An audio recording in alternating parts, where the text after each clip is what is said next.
न लोकसभा न राज्यसभा, न विधानसभा न लोकसभा।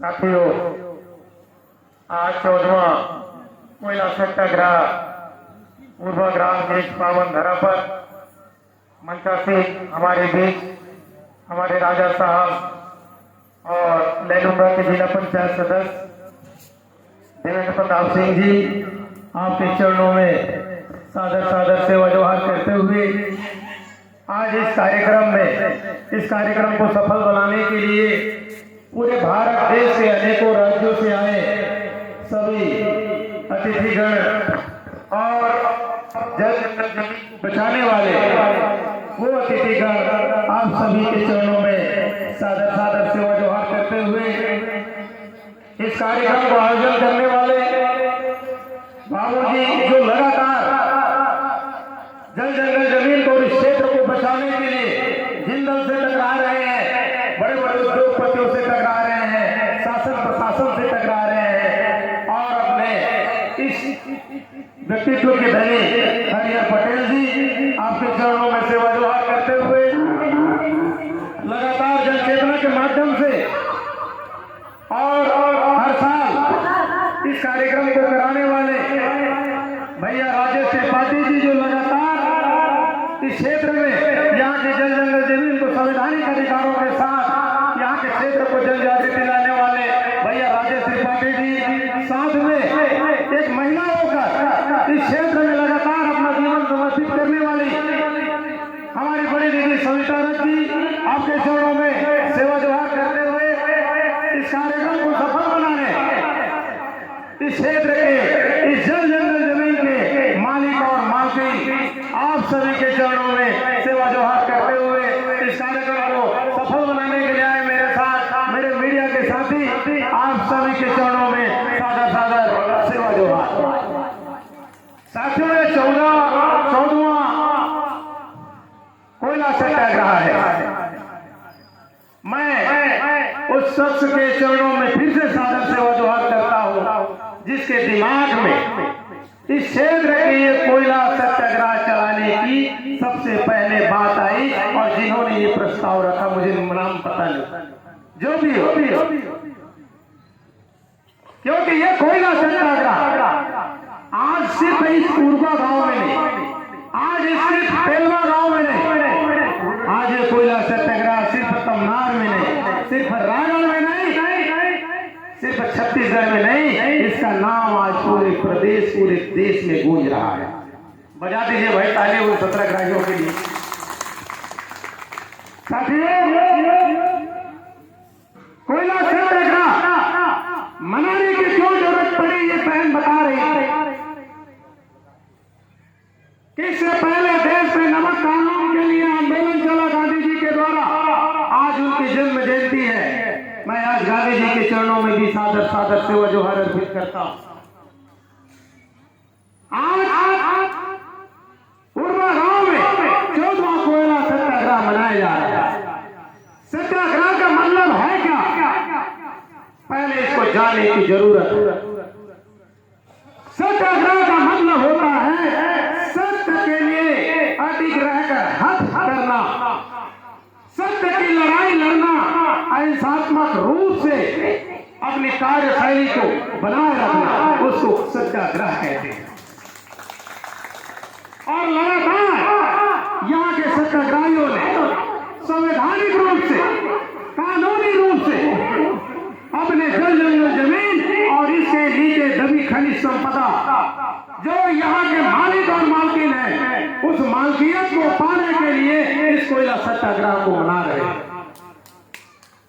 और ये कोयला सत्याग्रह क्या के लिए है?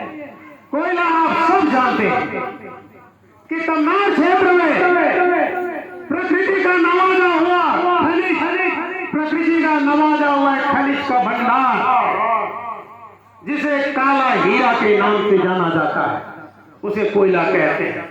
और उसका सत्याग्रह आज इस पूर्वा में 14वां साल है मनाया जा रहा है, जिसका अधिकार यहाँ के जल जंगल जमीन का अधिकार इस देश के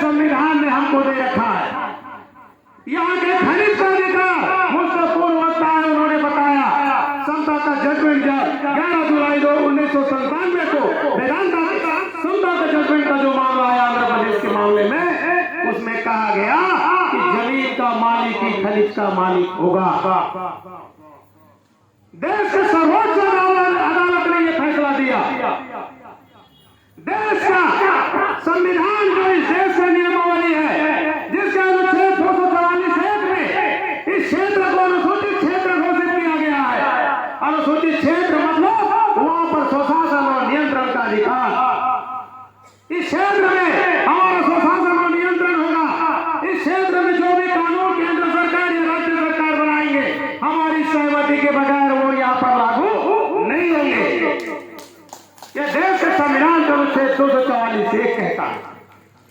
लेकिन बड़ी विडंबना की बात है कि देश की सरकार और यहाँ के प्रशासन इस कानून को मानने के लिए तैयार नहीं है, देश के संविधान को मानने के लिए तैयार नहीं है। और इसीलिए मैं कहता हूं कि यहाँ की सरकार है उद्योगपतियों के शरणागत हो गई है। बजा दीजिए पैसा।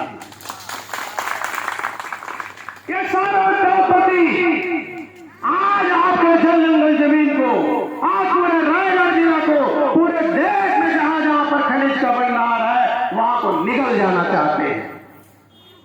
साथियों, इस गांव को बसने में कितने वर्ष लगे होंगे मुझे बताइए, कितने वर्ष लगे होंगे? 5 साल, 10 साल, 20 साल, 50 साल, 100 साल, कम से कम 200, 300, 500 साल लगे होंगे ना। तो क्या इस गांव को हम चंद दिनों में उजड़ जाने देना चाहेंगे? क्या चंद दिनों में उजड़ जाने देना चाहेंगे? नहीं, हम इस गांव को, इस क्षेत्र को उजड़ने नहीं देना चाहते। साथियों, इस देश का संविधान आज हमारे साथ में है। इस देश में कानून बन गया 1996 में पेशा कानून। मुझसे पूर्व वक्ता ने पेशा कानून पर अपनी बहुत अच्छी बात की। अनुसूचित क्षेत्रों पर पंचायत राज विस्तार का यह कानून, जो पेशा कानून यहाँ पर लाया गया, सरकार कहती है, और सरकार 5 साल तक छत्तीसगढ़ की सरकार से सुझाव ही मांग रहा है, लेकिन पेशा कानून के पालन की बात नहीं करता। न केंद्र की सरकार 5वीं अनुसूची का पालन कर रहा जो संविधान में है, न राज्य की सरकार 5वीं अनुसूची का पालन नहीं कर रहा। यदि पालन कर रहा होता तो आज यहाँ के जल जंगल जमीन का और यहाँ के खनिज का मालिक आजूबा वासियों को, तमनार क्षेत्र वासियों को मिल गया होता। क्या यहाँ के खनिज का हिस्सेदारी, खनिज का मालिक यहाँ की सरकार ने हमको बनाया क्या? नहीं बनाया ना। बनाया जाना चाहिए कि नहीं बनाया जाना चाहिए? आज यहाँ की सरकारें, आज यहाँ का प्रशासन, जिला प्रशासन यहाँ के क्षेत्रवासियों को बताया कि 1 एकड़ के नीचे कितने करोड़ का कोयला निकल रहा है? नहीं बताया। क्या हमने कभी पूछा कि कितना कोयला निकल रहा है? हम पूछेंगे नहीं तो बताएगा क्यों? हमको पूछना चाहिए ना। तो अब हमको पूछना होगा कि हमारे 1 एकड़ जमीन के नीचे कितना करोड़ का कोयला निकाल रहे हो, या हमको 4 गुना का लॉलीपॉप पकड़ा दिया गया 32 लाख का, और वो हर हो गए यहाँ 300 करोड़ के कोयला निकाले जा रहे हैं 1 एकड़ में, और हमको सिर्फ झुंझुना पकड़ाया जा रहा है। जब हम यहाँ के मालिक हैं, देश का संविधान कहता है, देश का सर्वोच्च अदालत कहता है कि यहाँ के जल जंगल जमीन के मालिक और यहाँ के खनिज के मालिक यहाँ के रहने वाले लोग, तो हमें ये 4 गुना 32 लाख के झुंझुना में नहीं रहना है साथियों। हमको यहाँ के खनिज का मालिक बनना है। और मुझसे पूर्ववक्ता कह रहे थे कि सरकार उद्योगपतियों को जो दे रहा है, सरकार क्यों देगी? सरकार उद्योगपतियों को लीज पर क्यों देगी? अनुसूचित क्षेत्र पर तो ग्राम सभा सरकार है, ग्राम सभा मालिक है। किसको लीज में देना है, किसको लीज में नहीं देना है, वो तय करने का अधिकार दिल्ली में केंद्र की सरकार को नहीं, वो ग्राम सभा को होना चाहिए। मुझे आप बता दीजिए, इस धरती में सबसे ज्यादा मेहनत का काम कौन करता है? कौन करता है? किसान। खून पसीना से अन्न उपजा सकता है, तो क्या हम अपनी जमीन का कोयला खनन करके हम स्वयं नहीं बेच सकते क्या? तो हमको हमारा हक और अधिकार चाहिए। हमें ये झुंझुना 4 गुना 32 लाख के चक्कर में अब नहीं आना है। हमें हमारे जल जंगल जमीन का और यहाँ के खनिज का अधिकार चाहिए। किसी भी कीमत पर आप सब यहाँ के जमीन को नहीं बेचेंगे। आज मेरे साथ आप सबको शपथ लेना पड़ेगा। मैं यहाँ आया हूँ तो सिर्फ ताली बजवाने भाषण देने के लिए नहीं आया हूँ। मैं देख रहा हूँ इस क्षेत्र में कुछ कुछ गांव है जहाँ के लोग कहते हैं कि एसडीएम को कमीशन दे करके भी पैसा लाए। तो ये जो बचा हुआ क्षेत्र गांव है साथियों, ये जो जितने आंदोलनकारी साथी हैं आपके साथ खड़े हैं, हम आप लोग के साथ खड़े हैं यहाँ की जल जंगल जमीन को बचाने के लिए, आपके संवैधानिक अधिकार को दिलाने के लिए। तो आप सब मेरे साथ शपथ लेंगे कि नहीं लेंगे, पहले बता दीजिए। लेंगे? हाथ खड़े करके बोलिए माताएं बहनें। चलिए ठीक है, अब आप लोग अपने अपने जगह पर 2 मिनट के लिए खड़े हो जाइए। खड़े हो जाइए।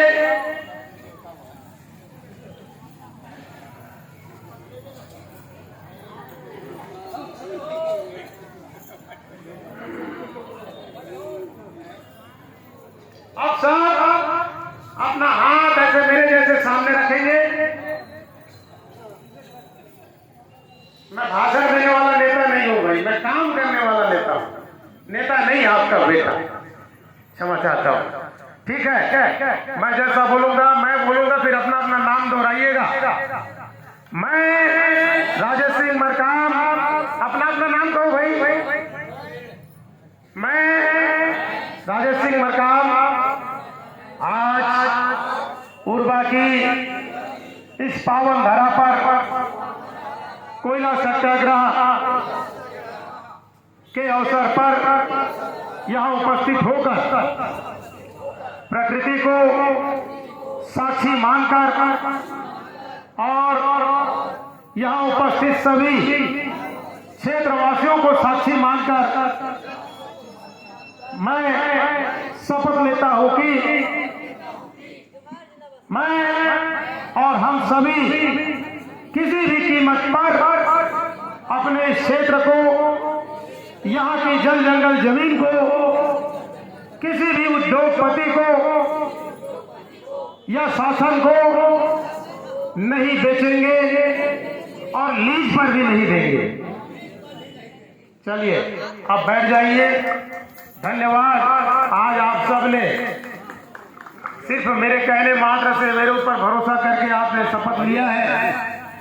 आज बिना डोरी के आप सबको, बिना धागा के आप सबको मैंने बंधन में बांध लिया है। अब कोई भी इस क्षेत्र को नहीं बेचेगा और बेचता हुआ पाएगा उसको प्रकृति देख रहा है। प्रकृति सर्वशक्तिमान होता है। ये धरती, ये आकाश, ये वायु, ये पानी, ये जल, ये सर्वशक्तिमान है। इससे बड़ा सर्वशक्तिमान इस धरती पर और कोई नहीं है। उसको साक्षी मानकर आज सबने माताएं बैठ जाइए। बस 2 मिनट में मैं अपनी बातें खत्म करता हूँ। साथियों, ये जल जंगल जमीन, ये गांव, ये समाज कितने वर्षों में यहाँ पर स्थापित हुए होंगे और इस जल जंगल जमीन को बचाने के लिए आज हम लगातार यहाँ पर सतत प्रयास कर रहे हैं और लड़ाई लड़ रहे हैं। तो इस लड़ाई को लड़ने के लिए हमको पहचान भी करना पड़ेगा कि हमारी जल जंगल जमीन को लूटने वाला, हमारा शोषण करने वाला, हमको बेघर करने वाला, हमारी पहचान करने वाला कौन है। उसकी पहचान आप सबको करनी पड़ेगी। दूसरी बात कि इस गांव को बचाए रखने के लिए हमें अंतिम सांस तक इस लड़ाई को लड़ना है। हमारे पड़ोस के राज्य ओडिशा में जब नीलगिरी पहाड़ी में ऑक्साइड पत्थर था, कालाहांडी जिला और रायगढ़ जिला के एक छोटे से गांव में वहां के आदिवासियों ने अपने अधिकारों की लड़ाई वहां आपके जैसे आंदोलन करते करते सुप्रीम कोर्ट तक पहुंचे और माननीय उच्चतम न्यायालय ने उनके पक्ष में फैसला दिया। तो ये आंदोलन की देन है साथियों। जहां जन आंदोलन होता है वहाँ पर सरकार को भी झुकना पड़ता है, और जहाँ संवैधानिक आंदोलन होता है वहाँ पर माननीय उच्चतम न्यायालय को भी न्याय के पक्ष में फैसला देना पड़ता है। बजा दीजिए ताली। अब मैं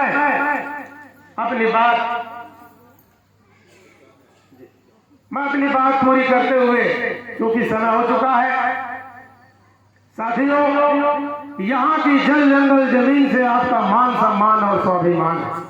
यहाँ की जल जंगल जमीन से आपका मान सम्मान और स्वाभिमान है। इसे बचा के रखना मेरे क्षेत्रवासियों, इससे आपके आने वाली पीढ़ी की पहचान है, इससे आने वाली आपकी पीढ़ी की पहचान है। आप सभी ने मेरी बातें ध्यान से सुनी, आप सबको बहुत बहुत धन्यवाद। आप सभी के चरणों का दर्शन करने का अवसर मिला, आप सभी के चरणों के धूल को माथे पर लगाने का अवसर मिला। इस कोयला सत्याग्रह के साथियों को, इस कार्यक्रम को आयोजन करने वाले यहाँ के सरपंच, यहाँ के प्रतिनिधि, पूरे ग्रामवासी इस कार्यक्रम को सफल बनाने आए। पुनः आप सभी के चरणों में सादर सादर सेवा जोहार।